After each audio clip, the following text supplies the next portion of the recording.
আসসালামু আলাইকুম। আমি মোহাম্মদ জুবায়ের আহমেদ। তো প্রভাতী শাখার সবাই তো আমাকে চিনে আর কি মোটামুটি কম বেশি। তো আমি তো আইসিটির ক্লাসে নিচ্ছি। তো চলো শুরু করি আর কি যে চ্যাপ্টার 3 এর সংখ্যা পদ্ধতি। তো আমাদের রাজীব স্যার তো সাজেশন যতটুকু দেওয়ার দিয়েই দিয়েছে। তো সেটা আশা করি সবাই ফলো করব। আর চ্যাপ্টার 3 এর কিছু ম্যাথ আর কি জাস্ট আমরা আজকে একটু ফোকাস করব। আর আশা করি সবই তো শেখানো হয়েছে, প্লাস হচ্ছে গিয়ে আমরা যে পরীক্ষা দিলাম আর কি অনলাইনে একটা ডেমো পরীক্ষা, সেই পরীক্ষাতেও তো মোটামুটি অনেকেই অংশগ্রহণ করেছে, অনেকেই করে নাই। তো যারা করেছে তাদেরকে তো অনেক ধন্যবাদ। তো প্রত্যেকেই দেওয়া উচিত ছিল পরীক্ষাটা, আর দিলে অন্তত পক্ষে প্র্যাকটিসটা হইতো। আর কিছু কিছু ভুল আছে, আমি ওই পরীক্ষায় যারা যারা অংশগ্রহণ করছে তাদের খাতায় আমি পেয়েছি, খাতা দেখা অবস্থায়। তো সেগুলো নিয়েও একটু আলোচনা করবো ক্লাসের শেষের দিকে, সবাই অন্তত পক্ষে মনোযোগ দিয়ে শেষ পর্যন্ত ক্লাসটা যাতে আমরা একটু দেখি। তো আজকে চ্যাপ্টার 3 এর প্রথম অংশটুকু কয়েকটা ম্যাথ আমরা একটু ফোকাস করি। যে সর্বপ্রথম যে সংখ্যা পদ্ধতিতে চারটা যে সংখ্যা পদ্ধতি নিয়ে আমাদের বইয়ে আলোচনা করা হয়েছে, সেটা হচ্ছে গিয়ে প্রথমটা কি ডেসিমাল, তারপর একটা বাইনারি, তারপর একটা অক্টাল, তারপর একটা হেক্সা। তো এই চারটা সংখ্যা পদ্ধতির ভিত্তিগুলো আমি উপরে লিখে দিয়েছি। যে ডেসিমাল হচ্ছে গিয়ে 10, বাইনারি হচ্ছে গিয়ে ভিত্তি হচ্ছে গিয়ে 2, অক্টালের ভিত্তি 8 আর হেক্সা হচ্ছে 16। কারণ হচ্ছে গিয়ে এরা এই ডেসিমালে 10 ভিত্তি হচ্ছে কারণ হচ্ছে গিয়ে 10টা অঙ্ক বা চিহ্ন নিয়ে এই ডেসিমাল সংখ্যা পদ্ধতিটা প্রচলিত। যেহেতু 10টা অঙ্ক বা চিহ্ন দিয়ে কাজ করে এই ডেসিমাল সংখ্যা পদ্ধতি, তাই এর ভিত্তি হচ্ছে কি 10। ঠিক সেম ভাবে আমরা যদি হেক্সার কথা চিন্তা করি, তাহলে হেক্সার ক্ষেত্রেও হচ্ছে কি টোটাল 16টা চিহ্ন ওর মধ্যে কাজ করে। তো 16টা চিহ্ন দিয়ে এই হেক্সা সংখ্যা পদ্ধতি প্রচলিত বলে আমাদের হেক্সার ভিত্তি হচ্ছে গিয়ে 16। তো সেগুলো আমরা বেশি না বলি, আমরা ম্যাথে চলে যাই। ধরি সাপোজ যে আমাদের একটা কনভার্সন আসলো যে ডেসিমাল থেকে আদার্স। তো এইভাবে পরীক্ষায় আসবে না, ডেসিমাল থেকে আদার্স পরীক্ষায় আসবে না। ডেসিমাল থেকে হয় বলবে বাইনারিতে যেতে হবে, অথবা ডেসিমাল থেকে অক্টালে যেতে হতে পারে, অথবা ডেসিমাল থেকে হেক্সায় যেতে হতে পারে। তো ডেসিমাল থেকে আমরা যেটাতেই যাই না কেন, প্রত্যেকটা সেমই পদ্ধতি আমরা কাজ করব, ঠিক আছে? তো বেশি ডিফারেন্স না। তো আমি একটা মাত্র দেখিয়েছি।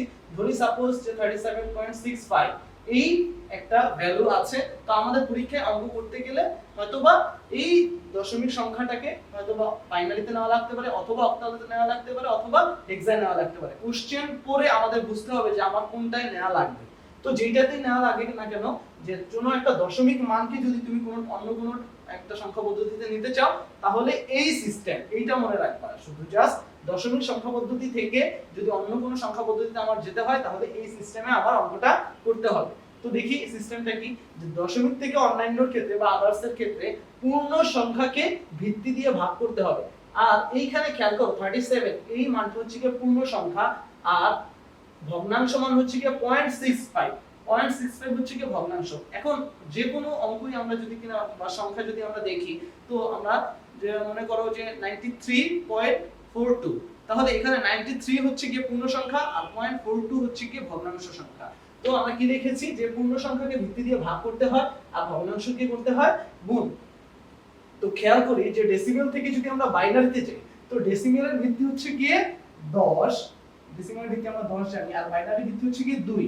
তো এইখানে খেয়াল রাখবো যে 10 যে ভিত্তিটা, এইটা কোনো অঙ্কেই কখনো ব্যবহার হয় না। তাহলে যদি ব্যবহার হয়, তাহলে আমি ডেসিমেল থেকে বাইনারিতে যেতে চাই, তাহলে 10 ভিত্তি তো বলেই দিয়েছি যে কখনো কোনো অঙ্কে ব্যবহৃত হয় না। তাহলে আর ভিত্তি বাকি থাকে 2।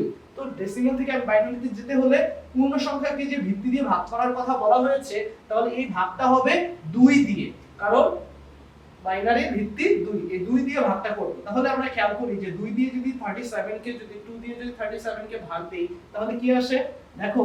আমরা 37 কে 2 দিয়ে ভাগ দিলাম, তাহলে কত আসে 1 2 17 8 16।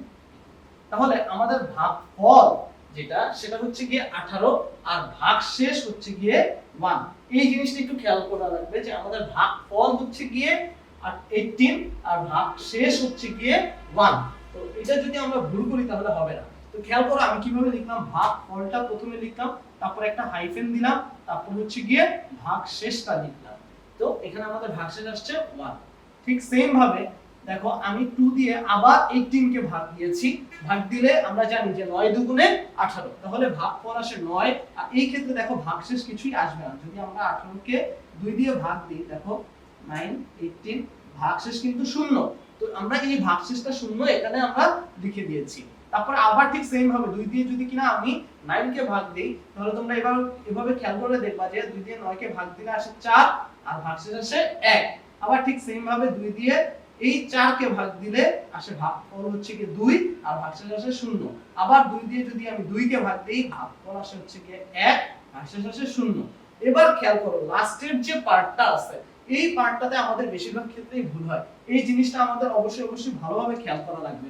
যে দেখো এখানে আমাকে বলা আছে যে লাস্ট পার্টটাতে যে 2 দিয়ে নরমালি আমাদের এই কম্বিনেশনটা আসছে। যদি আমরা চিন্তা করি লাস্ট আমাদের এই কম্বিনেশনটা আসছে, 2 দিয়ে 2 কে ভাগ করলে 1 আর ভাগশেষ হচ্ছে গিয়ে 0। এখন আমরা আবার কি করতেছি, 2 দিয়ে এবার 1 কে ভাগ দিচ্ছি। সবসময় এই বাম পাশে যে মানটা ভাগফল হিসেবে যে বসে তাকেই আমরা ভাগ দিয়ে আসছি সবগুলোতে। এখন দেখো 2 দিয়ে 1 কে, এটা তো একবারও যায় না। একবার আমাদের ভাগ যদি দিতে হয় তাহলে দশমিক মান আনতে হয়, কিন্তু দশমিক দিয়ে তারপরে 0 আনতে হয়। তো আমরা তো আর সেইটার ক্ষেত্রে সেইটা যাব না। তো আমাদের যেহেতু ভাগ যায় না, তো সেহেতু আমরা বলতে পারি যে ভাগ গেছে হচ্ছে কি 0 বার, মানে একবারও ভাগ যায় না। আর এইখানে যে মানটা আছে সেই মানটাই হচ্ছে কি এখানে বসবে। ঠিক আছে, তাহলে এই 1টা এখানে চলে আসবে। ঠিক আছে, তো এই যে যখন কিনা আমরা ভাগফল আমরা 0 পাই, সেই ক্ষেত্রে এই অঙ্কটা স্টপ হবে এই পর্যন্তই। এরপরে আর আমাদের কোনো কাজ নেই। তো এই মানটা পূর্ণ সংখ্যার জন্য এইভাবে আমরা করতে হবে এবং অ্যানসারটা আসবে নিচ থেকে উপরের দিকে। এটা যাতে আমাদের সবার মনে থাকে, নিচ থেকে উপরের দিকে। ঠিক আছে, এবার আসো ভগ্নাংশের ক্ষেত্রে। ভগ্নাংশের ক্ষেত্রে হচ্ছে কি 0.65। 0.65 কে দেখো ঠিক সেম ভগ্নাংশকে কি করতে হবে, গুণ করতে হবে। তো 0.65 কে যদি আমরা 2 দিয়ে, যেহেতু বাইনারিতে আমরা নিতে চাচ্ছি, তাহলে 2 দিয়ে গুণ করতে হবে। তো খেয়াল করি যে 0.65 এটাকে যদি আমরা 2 দিয়ে গুণ করি, যে 5 দুগুণে 10 এর 0 হাতে থাকে 1, 6 দুগুণে 12 হাতে 13, 3 হাতে থাকে 1। তো ওই একই এখানে নামলো, আর এই যে পয়েন্ট এটা বরাবর নেমে যাবে। আমরা নরমালি যে মাল্টিপ্লিকেশন করি। এবার খেয়াল করো যে এইখানে 1 কিন্তু একটা পূর্ণ সংখ্যা হয়ে গেছে, আর এই 0.35 এটা কিন্তু ভগ্নাংশ অবস্থায় আছে। তো আমরা এই মানটা বামে একটা দাগ দিব এভাবে পরীক্ষার খাতাতেও, এবং বাম পাশে যে পূর্ণ মানগুলো আসবে সেই মানগুলো হচ্ছে গিয়ে বাম পাশে থাকবে, আর ভগ্নাংশ মানগুলো ডান পাশে থাকবে। যে তাহলে কি 1.30, তাহলে এই যে 1.30 আমরা যদি ক্যালকুলেটরে করি তাহলে আসবে হচ্ছে কি 1.3। তো যেটাই আসুক না কেন, আমরা যদি 1.3 ও দেই তাও এটা কোনো ভুল না, আমাদের পরবর্তীতে একই ভাবেই একই মানই আসবে। এটা কোনো ফ্যাক্ট না, ক্যালকুলেটরে করতে পারি, হাতেও করতে পারি। তো খেয়াল করি আবার 2 দিয়ে গুণ করতে হবে। তাহলে এখানে যে 30 কে এবার শুধুমাত্র একটা জিনিস, এটা স্টুডেন্টদের ভুল হয়, স্টুডেন্টরা ক্যালকুলেটরে যখন করে তখন 1.30 কেই আবার 2 দিয়ে গুণ করে ফেলে, কিন্তু সেটা যাতে না হয় শুধুমাত্র মনে রাখবা যে ভগ্নাংশ মানটুকুকেই আমাদের গুণ করে করে নিচে যেতে হবে। তাহলে 0.30 কে শুধুমাত্র আমরা 2 দিয়ে গুণ করব। 0.30 কে 2 দিয়ে গুণ করলে খেয়াল করো যে 0.30 ইনটু 2, তাহলে 200 .6 এখানে খেয়াল করে দেখো কোনো পূর্ণ সংখ্যা কোনো কিছু আসে না। যেহেতু কোনো পূর্ণ সংখ্যা আসে না, তো সেই ক্ষেত্রে আমরা কি করতে পারি, এখানে 0 কে পূর্ণ সংখ্যা হিসেবে কাউন্ট করতে পারি, এবং এখানে আমার এটা লেখা লাগবে মাস্ট। ঠিক সেম ভাবে খেয়াল করো এবার 0.60 কে আবার 2 দিয়ে গুণ করলে 1.20 আসে। তো 1 যেহেতু পূর্ণ সংখ্যা তাই বামে, আর 0.20 টা ডানে। দেন আবার 0.20 কে গুণ করলে 0 মানে 0.40 আসে, কিন্তু আমরা পূর্ণ সংখ্যা হিসেবে 0 কে নিতে পারি, তো এবং নিতে হবে। তো এইভাবে আমরা 5টা স্টেপ দেখিয়েছি। এবং এই যে ভগ্নাংশের ক্ষেত্রে সবসময় মনে রাখবা যে আমাদের উপর থেকে নিচে অ্যানসারটা হবে। তাহলে আমি যদি মোট পুরো এই মানটা, এই যে 37.65 এই যে দশমিক মানটা, এই মানটাকে আমি যদি বাইনারিতে অ্যানসারটা কি হবে সেটা যদি লিখতে চাই, তাহলে খেয়াল করো 37 এটা পূর্ণ সংখ্যা ছিল, তাহলে এটা নিচ থেকে উপরে আসবে। তাহলে কি যে 1001101, এই যে ভাগ শেষগুলো আছে সিরিয়ালে সেগুলো অ্যানসার হিসেবে বসলো। আচ্ছা, এরপরে দেখো যে 37 এর মানটা বসলো। এবার 0.65 এটা কি একটা ভগ্নাংশ মান, তো এটার জন্য আমাদের এখানে একটা কি দিতে হবে, দশমিক দিতে হবে। দেন কি এই যে ভগ্নাংশ মানের জন্য যে আমরা অ্যানসারটা পেয়েছি উপর থেকে নিচে, এই যে 10100, তাহলে 1 0 1 0 0। এখানে আমরা পাঁচটা স্টেপ নিয়েছি, তোমরা চাইলে চারটাও নিতে পারো, কোনো সমস্যা নেই। এবং নেওয়ার পরে তোমরা অবশ্যই এখানে ডট ডট ডট দিয়ে দিবে, কারণ এটা কি চলমান, এখানে আরো চাইলে 2 দিয়ে গুণ করে করে আরো মান আমরা চাইলে বের করতে পারতাম, যেহেতু আমরা করিনি, আমরা 5টা পর্যন্ত করেছি, তাই এখানে ডট ডট ডট দিয়ে দিবে এবং সর্বশেষে এখানে ব্র্যাকেট দিয়ে 2 আসবে, যে এই মানটা প্রকাশ হইছে বাইনারিতে। তো খেয়াল করো, এটা ছিল হচ্ছে কি ডেসিমাল থেকে আদার্স এর ক্ষেত্রে, মানে হচ্ছে ডেসিমাল থেকে আমরা একটা করছি যে বাইনারিতে দিছি। তো ডেসিমাল থেকে যদি মানটা অক্টালে নিতে হতো, ঠিক সেম পারফেক্টলি একই নিয়মে হবে, খালি এই 2 এর জায়গায় কি হবে 8 8 দিয়ে তোমার 37 কে 8 দিয়ে 37 কে যদি আমরা ডিভাইড করি, তাহলে যে মানটা আসবে সেই মানটা এই ভাগফলটা এখানে লিখবো আর ভাগশেষটা এখানে লিখবো। ঠিক সেম ভাবে আবার 8 দিয়ে এইখানে যে ভাগফলটা আসবে সেই ভাগফলটাকে আবার ডিভাইড করলে আবার একটা ভাগফল পাবো এবং একটা ভাগশেষ পাবো। আশা করি আমরা ডেসিমাল থেকে আদার্সের প্রক্রিয়াটা বুঝতে পারছি। আর ক্লাসে তো করে গেছি, যদি আমরা না বুঝতে পারি তাহলে রাফ খাতাগুলো আমরা যে ক্লাসে যে প্র্যাকটিস করেছি সেটা যাতে আমরা অবশ্যই দেখি, আর না হলে আমাদের যে মর্নিং শিফটের যে টিচার আছে আমাদেরকে নক দিলেও আমরা যতটুকু সম্ভব চেষ্টা করব বুঝিয়ে দেওয়ার জন্য। দেন হচ্ছে কি আসো যে এটার ক্ষেত্রে তো others to decimal to others, মানে মানটা দশমিক থেকে বাইনারি অথবা অক্টাল অথবা হেক্সায় যাওয়ার ক্ষেত্রে কি হবে সেইটা। আর এবার খেয়াল করো যে আদার্স টু ডেসিমাল কিভাবে হবে সেটা একটু আমরা যদি ফোকাস করি, তাহলে খেয়াল করি যে ধরি সাপোজ যে আদার্সে কি থাকতে পারে, বাইনারি থাকতে পারে, অক্টাল থাকতে পারে অথবা হেক্সা থাকতে পারে। তো যেটাই থাকুক না কেন, তো সেইটার তো ভিত্তি আমাদের দেওয়া থাকবে। এখন দেখো যে 101.01 এই মানটা, এই যে 1 আর 0 এই চিহ্নটা কিন্তু বাইনারিতেও আছে, অক্টালেও আছে, হেক্সাতেও আছে, দশমিকেও আছে, মানে এই সংখ্যাটা যে কোনো সংখ্যা পদ্ধতিরই অঙ্ক হিসেবে বা সংখ্যা হিসেবে ব্যবহার হতে পারে। তো খেয়াল করো, তো এটা ধরি আমি এখানে বাইনারি অক্টাল হেক্সা, পরীক্ষার ক্ষেত্রে এরকম সবগুলা থাকে না, যে কোনো একটা থাকবে, আমার যেটাই থাকুক না কেন আমার সেইটা অনুযায়ী সেই ভিত্তি অনুযায়ী কাজ করতে হবে। তো আমি এইটার যে প্রক্রিয়াটা সেটা হচ্ছে কি মনে রাখার জন্য, এটা কিন্তু বইয়ের কোনো ভাষা না, অবশ্যই খেয়াল রাখবো, এটা মনে রাখার জন্য সিম্পল একটা প্রক্রিয়া যে স্থানাঙ্ক বসিয়ে ভিত্তির পাওয়ার হিসেবে গুণ করতে হবে। তো এটা কিসের ক্ষেত্রে, আমার যদি কোনো মান বাইনারিতে থাকে অথবা অক্টালে থাকে অথবা হেক্সায় থাকে, আবার বলতেছি বাইনারিতে থাকে অথবা অক্টালে থাকে অথবা হেক্সায় যদি থাকে, তাহলে সেই মানটাকে যদি আমরা শুধুমাত্র দশমিকে নিতে চাই, আমার মানে গন্তব্য হবে কি দশমিকে।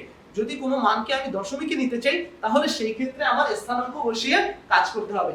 এই জিনিসটুকু মনে রাখলে কিন্তু আমাদের অঙ্ক করাটা অনেক ইজি হয়ে যায়। এখন মানটা যেটাই দিক না কেন সেই অনুযায়ী আমরা কাজ করব। ধরি সাপোজ যে এই মানটা একটা বাইনারি সংখ্যা, এই মানটা যদি বাইনারি হয় তাহলে সর্বপ্রথম দেখো দশমিক যে এই যে পয়েন্টের বামের যে স্থানাঙ্কটা হয় সেটা হচ্ছে 0 থেকে শুরু হয়, 0 1 2, এটা যদি আমাদের মনে থাকে, আমরা এখানে বেশিরভাগ ক্ষেত্রে 1 দিয়ে ফেলি, এই ভুলটা যাতে আমাদের কারো না হয়। এটা 0 থেকে শুরু হবে, দেন 1 দেন 2। তাহলে খেয়াল করো এখানে যে এই যে 1, তাহলে সর্বপ্রথম এই যে 1, এই 1টা এখানে আসলো, দেন হচ্ছে গিয়ে যেহেতু বাইনারির ভিত্তিগত 2, তাই এই 2 আসলো, আর 2 এই 1 এর স্থানাঙ্ক খেয়াল করো কত 2 না বলো, এই 1 এর স্থানাঙ্ক যেহেতু 2 তাহলে এই 2টা এই পাওয়ার হিসেবে বসছে, তারপরে প্লাস, তারপরে এই যে 0 আছে এই 0টা বসলো এখানে, দেন হচ্ছে কি আবার সেম ভাবে যে 2 হচ্ছে কি বাইনারি ভিত্তি এই 2 আর 0 এর স্থানাঙ্ক যেহেতু 1 তাহলে সেই 1 এখানে বসেছে। ঠিক সেম ভাবে প্লাস হয়ে এখন এরপরে 0 এর পরে কি আছে 1, তাহলে এই যে 1 তারপর ইনটু এবার আবার 2, এই 1 এর স্থানাঙ্ক যেহেতু 0 তাহলে এই যে 2 টু দি পাওয়ার 0। আশা করি বুঝতে পারছি। এখানে পয়েন্টের জন্য আলাদা কোনো কাজ নেই, তারপর আবার ঠিক সেম ভাবে প্লাস, তারপর হচ্ছে কি এই যে দশমিকের ডান পাশে যেগুলো আছে সেগুলো -1 -2 -3, মানে যদি এখানে আরো একটা মান থাকতো তাহলে সেটা -3 স্থানাঙ্ক হতো, দেন যদি আরো একটা থাকতো তাহলে হচ্ছে -4। তো যাই হোক এই যে 0 এখানে বসলো এই 0টা, আর হচ্ছে গিয়ে ইনটু 2 টু দি পাওয়ার পরের স্থানাঙ্ক যেহেতু -1 তাহলে 2 টু দি পাওয়ার -1, দেন হচ্ছে কি এই যে 1 প্লাস হিসাবে, দেন 1 ইনটু 2 টু দি পাওয়ার -2। এতটুকু হচ্ছে কি স্থানাঙ্ক বসানোর কাজ। এখন খেয়াল করো এটা হচ্ছে কি আমি মানটাকে ভ্যালুটাকে আমি কি বাইনারি হিসেবে ধরেছি বলে এইখানে এই যে নিচে এই যে 2 2 2 2 এগুলা বসতেছে, ঠিক আছে। যদি কিনা মানটা যদি অক্টাল হতো তাহলে এখানে 8 বসতো 8 বসতো 8 বসতো, 8 এর উপরে স্থানাঙ্কগুলো পাওয়ার হিসেবে বসতো। আবার যদি কিনা হেক্সা থাকতো তাহলে হেক্সার ক্ষেত্রে 16 পাওয়ার হিসেবে বসতো। আশা করি বুঝতে পারছি। এবার খেয়াল করো, দেখো 1 2 টু দি পাওয়ার 4 মানে 2 টু দি পাওয়ার 4 বলতে কি বোঝায় 2 দুগুণা 4। তাহলে আমরা এটা সকলেই জানি 2 দুগুণা 4, 4 1, তাহলে কি 4 1 4, তারপর কি যোগ, তারপর শূন্যর সাথে যাই গুণ হয় না কেন সেই মানটা তো শূন্যই হয়, তাহলে শূন্য। এখন খেয়াল করো যে ভুলটা আমাদের করি, যে কোনো কিছুর উপরে পাওয়ার 0 থাকা মানে সেটার মান কিন্তু অ্যাকচুয়ালি 1। তো আমরা বেশিরভাগ ক্ষেত্রেই মনে করি যে এটার উপরে পাওয়ার 0 আছে তার মানে এটা বুঝি 0, এটার মান যদি মনে হয় 0, কিন্তু এই ভুলটা যাতে পরীক্ষায় না হয়, যে কোনো কিছুর উপরে পাওয়ার 0 মানে হচ্ছে কি সেটার মান 1। তাহলে এই যে 1 হচ্ছে 1 ইনটু এই যে 2 টু দি পাওয়ার 0 মানে হচ্ছে কি 1, তাহলে 1 1 1, এই যে এখানে 1 আসবে। আর বেশিরভাগ ক্ষেত্রেই পরীক্ষায় স্টুডেন্টরা ভুল করে এখানে 0 লিখে ফেলে। তারপরে এই যে প্লাস প্লাস যে কোনো কিছুর সাথে 0 হিসেবে গুণ আছে, তাহলে এই পুরোটার মানে কি হবে 0। আর এইখানে হচ্ছে কি 1 ইনটু 2 টু দি পাওয়ার -2। তো এটা যদি আমরা বুঝতে চাই তাহলে হচ্ছে কি এই যে 1 into 2 to the power -2 class 9 10 এর সূচকের অঙ্ক অনুযায়ী এই যে 2 টা নিচে চলে যাবে আর স্কয়ার, তার মানে কি এই 1 দিয়ে যাই গুণ দিন এখন সেটাই 1 টু দি পাওয়ার 4, তার মানে এটাকে মানে ক্যালকুলেটরে করলে বা নরমালি হাতে করলেও 0.25 আসে আমাদের এই মানটা। তো এটা যদি আমরা যোগ করি 5.25, তার মানে এই মানটা আমরা কিসে পেলাম, দশমিকে যেহেতু পেয়েছি তাই এটার ভিত্তি আমরা নিচে লিখে দিয়েছি যে এই সংখ্যাটা 10 ভিত্তিক সংখ্যা হিসেবে আছে বা দশমিক সংখ্যা পদ্ধতিতে আছে। ঠিক সেম ভাবে আমার যদি ঠিক এই মানটা যদি বাইনারি না হয়, যদি অক্টাল হতো তাহলে 2 এর জায়গায় 8 হতো, যদি হেক্সা হতো তাহলে 2 এর জায়গায় 16 হতো। বাকি সব ক্যালকুলেশন গুলো সেম ভাবে আমাদের করতে হবে। আশা করি আমরা বুঝতে পারছি আদার্স টু ডেসিমাল কিভাবে কাজ করবে।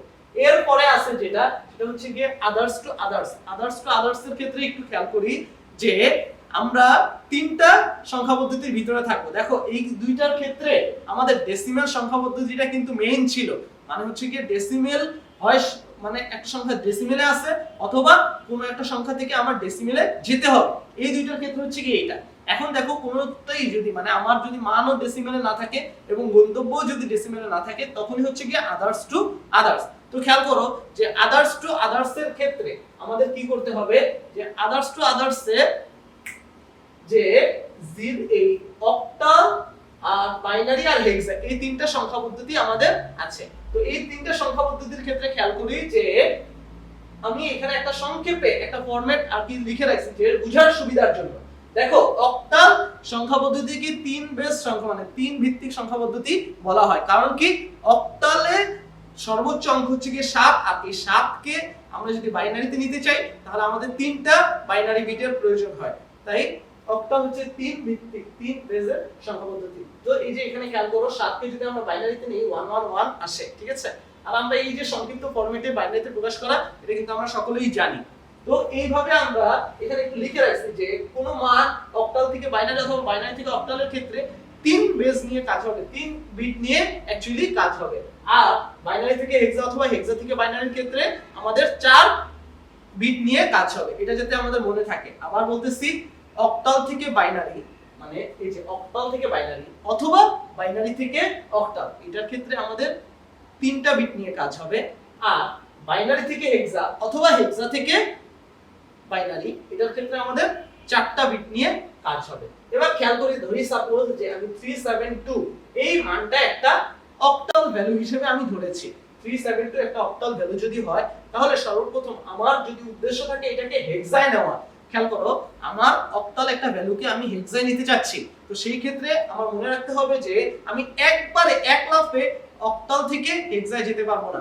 এর মাঝখানে আমাকে কি আগে বাইনারিতে প্রকাশ করে নিতে হবে। তো আমাদের এখানে একসাথে কিন্তু দুইটা কাজ হয়ে যাবে। আমি অক্টাল থেকে কিভাবে বাইনারিতে যেতে হয় সেটাও জানতে পারবো, আবার বাইনারি থেকে কিভাবে হেক্সায় যেতে হয় সেটাও আমি জানতে পারবো। তো খেয়াল করি যে 73.2 এই মানটাকে যদি আমি অক্টাল থেকে যদি কিনা আমি বাইনারিতে যেতে চাই তাহলে কি লিখলাম, দেখো 7 কে ফার্স্টে সিম্পলি বাইনারিতে কনভার্ট করলাম 3 বিটে। দেখো 1 2 4 আমি কিন্তু এর পরে যে আবার 8 আসে এটা সবাই জানো যে তোমরা যে 1 1 এর সাথে 2 গুণ করলে 2 2 এর সাথে আবার 2 গুণ করলে 4 4 এর সাথে আবার 2 গুণ করলে 8 এভাবে করে বাড়তে থাকে। তো আমরা কিন্তু 3টা বিট নিয়ে যেহেতু কাজ করব কারণ আমি অক্টালে আসছি, অক্টাল থেকে বাইনারিতে যাব, তাহলে আমার তো অক্টাল নিয়ে কাজ করতে হলে 3 বিটে কাজ।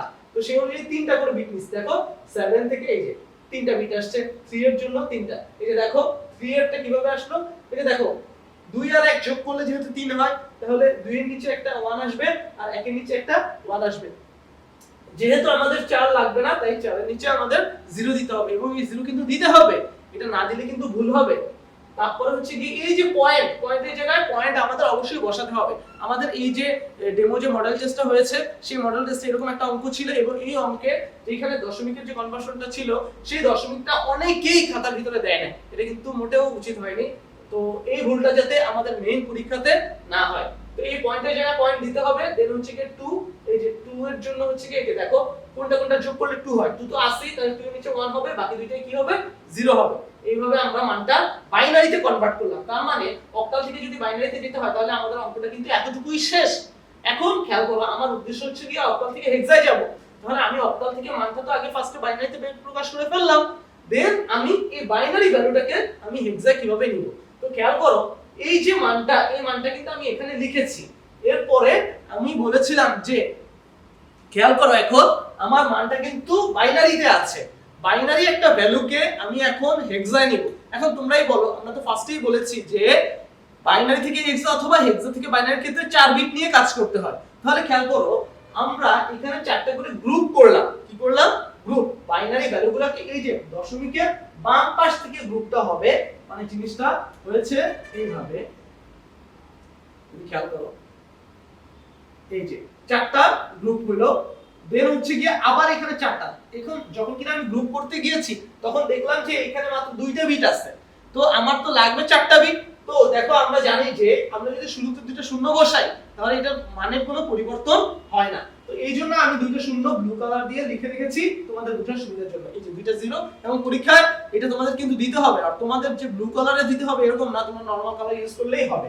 তো খেয়াল করো যে এই যে মানটা, এই মানটা আর এই মানটা, আর ঠিক সেম ভাবে দশমিকের বামে যে এই 3টা বিট ছিল, ঠিক আছে, এই 3টা বিট ছিল, এই 3টা বিট কিন্তু আমার লাগবে হচ্ছে 4টা বিট। তো আমি দশমিকের শেষে যতই শূন্য দেই না কেন, এখানে আরো 100টা শূন্য দিলেও এটার মানের কোনো পরিবর্তন হয় না, যা তাই থাকে। তো সেই ক্ষেত্রে আমি একটা শূন্য এক্সট্রা দিয়ে নিব, কারণ আমার 4 বিট নিয়েই কাজ করতে হবে। তো এই যে 4টা করে গ্রুপ করলাম। এবার এই মানটা খেয়াল করো 1 2 4 8, যেহেতু 4টা করে বিট তাহলে 1 2 4 8 8 পর্যন্ত আসবে। এবার খেয়াল করো এই যে 0 0 1 1, এই যে 0 0 1 1 এটা বসানোর পরে দেখলাম যে 2 এর নিচে 1 আছে আর 1 এর নিচে 1 আছে, 2 আর 1 যোগ করলে কত হয় 3। তাহলে এটার নিচে কি লিখলাম আমি 3 লিখলাম।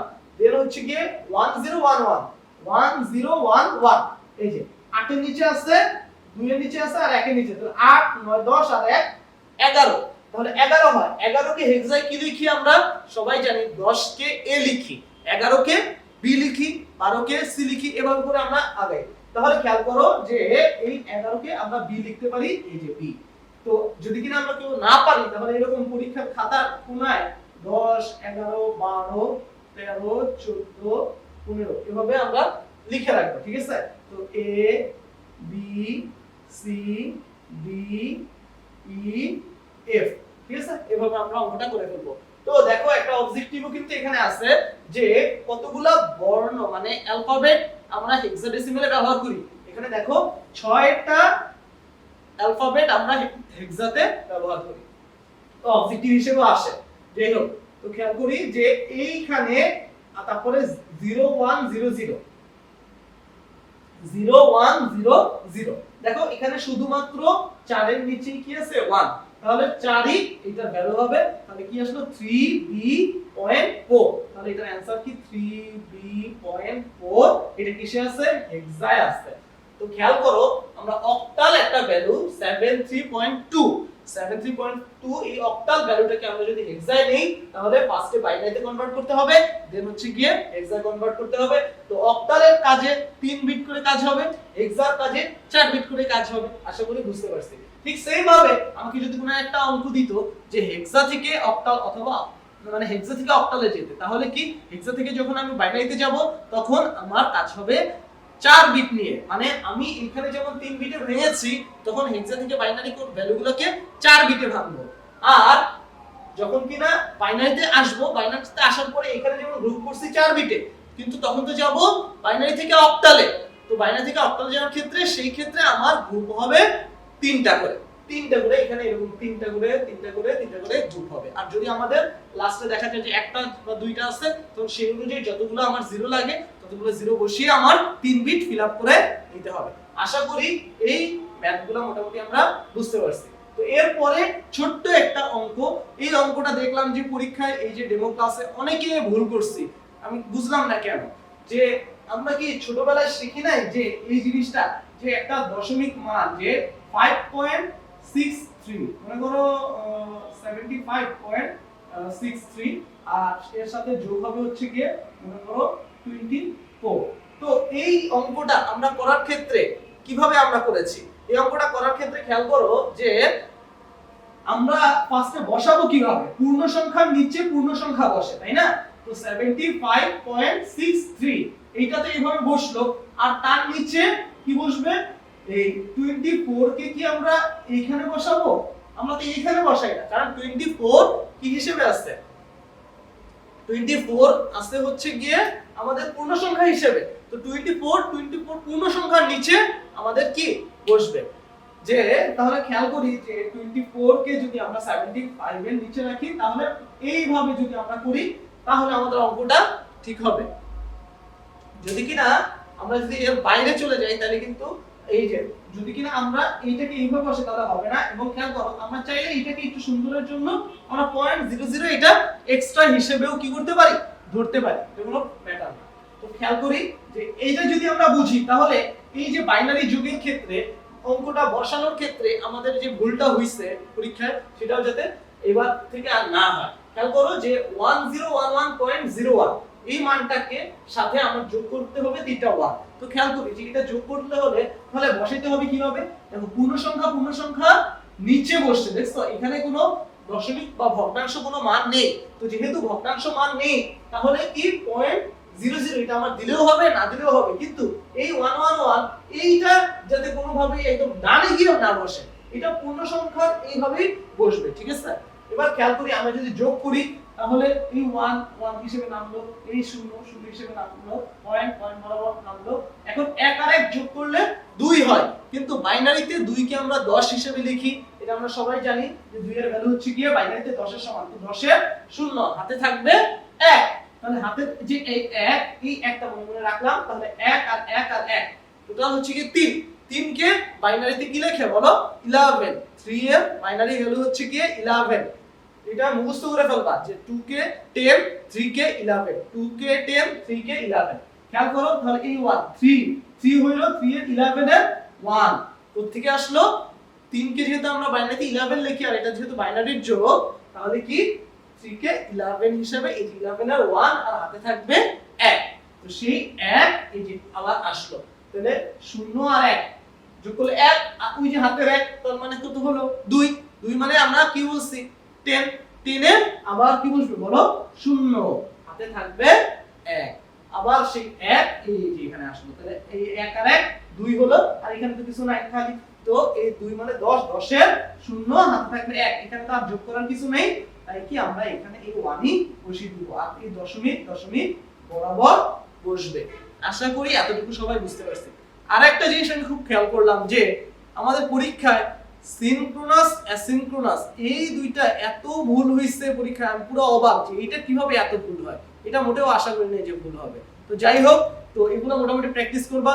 আর 3 এর দ্বিতীয় অংশ যেগুলো আছে সেগুলো ভালোভাবেই লিখছে, বেশিরভাগই দেখলাম যে এনকোডার ডিকোডার এটা ভালোভাবে লিখছে। তারপরে সাথে একটু এটা ভালোভাবে প্র্যাকটিস করো, যেটা হচ্ছে কি ন্যান্ড এবং নরের সর্বজনীনতা, এটা কিন্তু বোর্ডে অনেক আসে। আর সবগুলা গেটের পরিচয় সুন্দরভাবে শিখবা। অনেকেই কিন্তু ভুল করছে, কোনটা নর কোনটা ন্যান্ড এগুলো কিন্তু অনেক ভুল করছে, এগুলো যাতে আর ভুল না হয় সুন্দরভাবে সত্যক সারণী সহ সবগুলো ভালোভাবে প্র্যাকটিস করবা। তো আজকে এই পর্যন্তই, আশা করি সবাই সুন্দরভাবে পরীক্ষায় অংশগ্রহণ করবে। আসসালামু আলাইকুম।